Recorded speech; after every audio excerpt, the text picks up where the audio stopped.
Алладан басқа жоқ Тәңір Мұхаммед оның елшісі.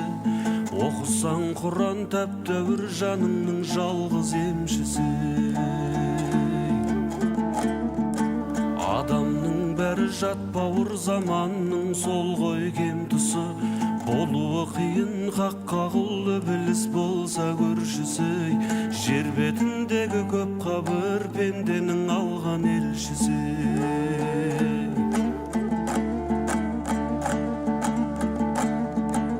Құлдың да құлдан нес артық, нәпсісін түгел тиз артық.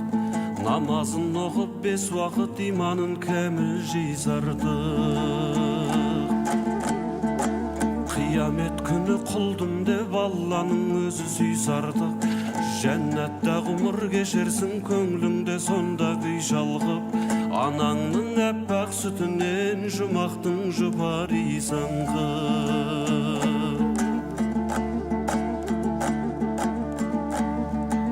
Алланың бары ақиқат танитын соны ілім бер. Біз өздерінің қызметтік міндеттерін адал атқарып жүрген полицейлерді ескерусіз қалдырмауымыз керек. Әсіресе олардың нағыз ерлік істерін, жұмысын лайықты бағалап, ең жоғарғы наградалармен марапаттауымыз қажет. Кәсібилік, жауапкершілік танытқан, ерлік көрсеткен нақты жағдайларды үлгерту, ішкі істер органдары қызметінің тиімділігін арттыру арқылы полицияның оң имиджін қалыптастыру маңызды, деді мемлекет басшысы. Ішкі істер органдарының қызметкері дегеніміз қоғамдық қауіпсіздіктің алдыңғы шебінде, жердің өтінде жүретін мамандық иелері. Қауіпті де ең бірінші олар өздеріне қабылдайды. Милиция капитаны, учаскелік аға инспектор Амантаев Бекбергеннің «Сөнбес сәуле» атты кітабының таныстырылымына қош келдіңіздер. Мағишат Бекбергенқызының «Сөнбес сәуле» атты кітабының тұсаукесер салтанатына қош келдіңіздер. Рұқсат етсеңіздер, мен сіздерге ардақты бауыры милиция капитаны болған Бекберген Амантайұлы жайлы қысқаша мағлұмат берейін. Төрағасы Шулай Жағалбай бастауымен сол кісінің әлекеңдердің бастауымен комиссия құрылып, бізде мына 60 жылдыққа кітап шығуға дайындық 90-95% дайын. Енді мына атамыздың бұл жерде мәселе осы кісінің жаңағы атына ол жерден бір үлкен орын беріледі. Мына Ағыбай Оспан атамыз бар, ол жерде Нұрғожаев Мұхан ағамыз бар, Сейткамал атамыз бар. Сол кісілер жағындай соның қуанышты ішіне сыймай сіздерге соны айтып кетейін. Сол еді. Атамыздың балалары рухына тағзым етіп, ол туралы осындай кітап шығарып отыр. Бұл кітап ең басты себебі кейінгі өсіп келе жатқан 1978 жылы сол армиядан келіп кірдім. Сол кезде Бекберген ағамыз осы жерде Құмызық совхозында сол учаскелік полиция өкілі болып, сол мынау Қылышбай ауылына шейін қазірге табылды. Соға шейін өзі қарай деген ол кісі. Бірге істедік, өте өмірде жұмысына адал, тәртіпті. Бізге сол кісілердің әйтеуір тәртібі соны не қылдық. Менімен бірге келген жаңа келу керек еді, жаңа Мұқашев Марат, Сұланбаев Сейтқали, сол бірге сол кісілермен қызмет атқардық. Енді білесіздер, ол кезде тәртіп қатал. Кіреберісте әлім көшейін есінде министрдің приказы 235-ші бұйрық ілініп тұратын. Кейін қай кезде алынған есінде жоқ. Вежливо, внимательном отношении к гражданам деген бір сондай министрдің бұйрығы ілініп тұрды. Соны бізге сол кісі міне, сен мынаны оқыңдар, министрдің бұйрығы. Ана көшеге бар кісілерді неғылған кезде обращаться еткенде, солармен сөйлескенде өте сақ болыңдар, кішік болыңдар, қазіргідей не болмаңдар деп, жаңағы қазір басқаша болып кетті, ол заңда бәрі де.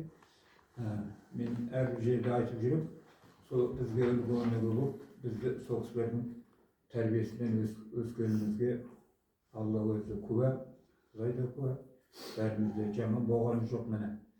Orunda var, omalar deyip, bana anagını ayttı, osunda kitabına ki kızları, balları osunda yetkizdi, osunda kitapta yazılıptı dep çağırdı. Onu bilestik. Ya İlçe bölümünün altında baysa bu eskirtişi var, bu çokların kurulu her bir miramda neydi? Ama işte bölümünün miramlarında bu çokları koyulup, Kur'an okulup bu yüzgü cağındayım. Oldandık neydi? İmamları da çağırıp cağındayım. Ne aytamiz endi? Mana kalgan söylenimizge soğuksularının endi biz zeynetimiz, bolsa da soğuksularının yolun versin, soğuksularının adaldığını versin, жақсылығын verip, her başında amanlık esenlikte жүргенimizge kallarına, ballarına, ırpaklarına tek qana жақсылық tileyip, amanlık esenlikte olayık. Organda seyit adamдар өте сирек еді ғой. Сонда төрт ауылды ма, бес ауылды, сол ауылды бір өзі сөйле қызмет істеді. Кейін енді адамдар пилде ғой неше түрлі адам болады ғой. Ол кезде Нағыбаев, Оспан Ағыбаев, Оспан Қалия жақсы білемін. Одан кейін Ташкентбаев деген кісі болған. Оны да жақсы болған, көзімізді көрдік. Ол кісілерді ат аталса болды, елдің бәрі қашып кетеді. Сол кісі сондай кісінің бірі осы Бақберген атамыз мінекей өмірден кетті. Қызмет бабында кетті, анау емес, қызмет бабында кетті. Ол кісінің есімі әрқашанда есімізде сақталады. Мына келешекте жасөспірімдерге, қазіргі замандағы жастарға осы кісілер өнеге болады ғой деп, осындай жерде жас жоғары сынып оқушыларын шақырту керек, айту керек сондайларды. Қазіргі заманға қарай әртүрлі заман өзгеріп жатыр ғой. Ал мына кісілердің еңбектері деген өте зор. Андайып келатыр дейтін балалардың бәрі, сол Күмежек ауылының тұрғындарының бәрі. Қызы Мағишат менімен бірге оқыды, бір класста оқыдық. Мектепті бірге бітірдік Мағишатпен бірге. Сол жазыпты ғой жаңағы есімін Мағишат. Елу тоғызыншы жылы менімен түйде құрдас болатын. Бұл кісі Күмежек ауылында сары мотоцикл бар еді, үш аяқты. Сонымен жүретін, ары бері. Керемет. Жалғыз Күмежек ауылы емес, бүкіл аудан білетін бұл кісіні. Көшеден көрсек, жаспыз ғой енді ол кезде 8-ші класс оқимыз, 9-ші класс. Олай Амантаевке мотоциклдің дауыс шыққаннан қаша беретінбіз тағылып көрінбей, ештеңе білдірмесек те, ештеңені неғып қоймасақ та, әйтеуір көрінбеуге тырысатынбыз. Сондай бір атақты атағы елге жайылған азамат етін. Енді мынакей Пәренбай өткеннен кейін еске алып, кітабы шығып жатыр екен, Сөнбес сәуле деген. Өлген өлмейді, ұмытылған өледі дейді ғой.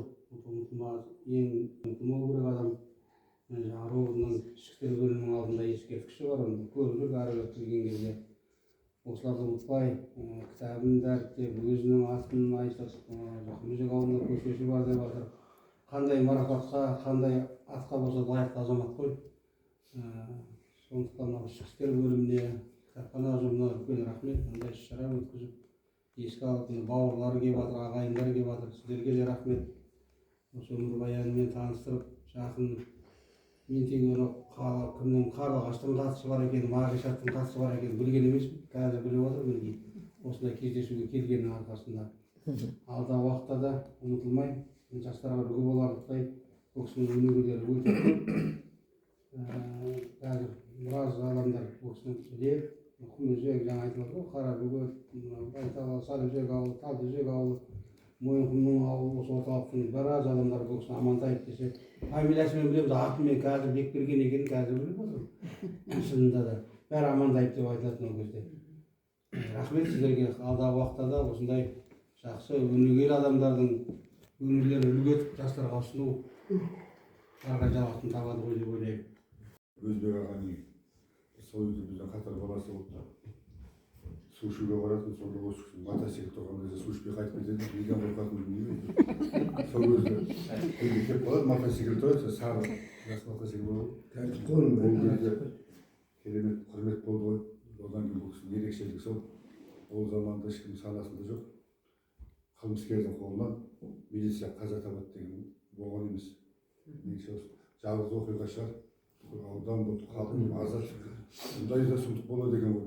Милицияда адам өлтіреді екен ғой деген ой туды сол кезде.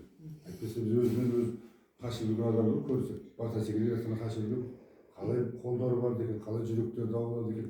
Полиция милицияны өлтіруге деп ерлікпен қаза тапты. Шын азамат ретінде, отанын қызметін сүйетін азамат ретінде есте қалды ол. Әріптестерге айтып отыр, айтып отыр. Сөнбес сәуле деген ат қойып, сәулесі өшпесін. Адам өлмейді, оның қаны баладан балаға беріп жалғаса береді ғой. Мәңгі өмір деген сол.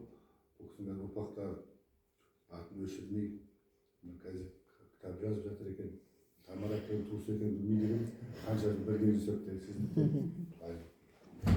ерекше ағаларымыз бар екен мақтанатындай. Абырой биік болып өмірден өтті. Бірақ торқау болсын, алдынан жарылқасын. Бұндай қайталанбасын. Кереметтің қанды өміршердің қолынан қаза тапқан оқиға орындалмасын. Елімізде тыныштық болсын. Заңымыз, әділетті заңымыз күшейіп, елдің тәртібі нығайсын.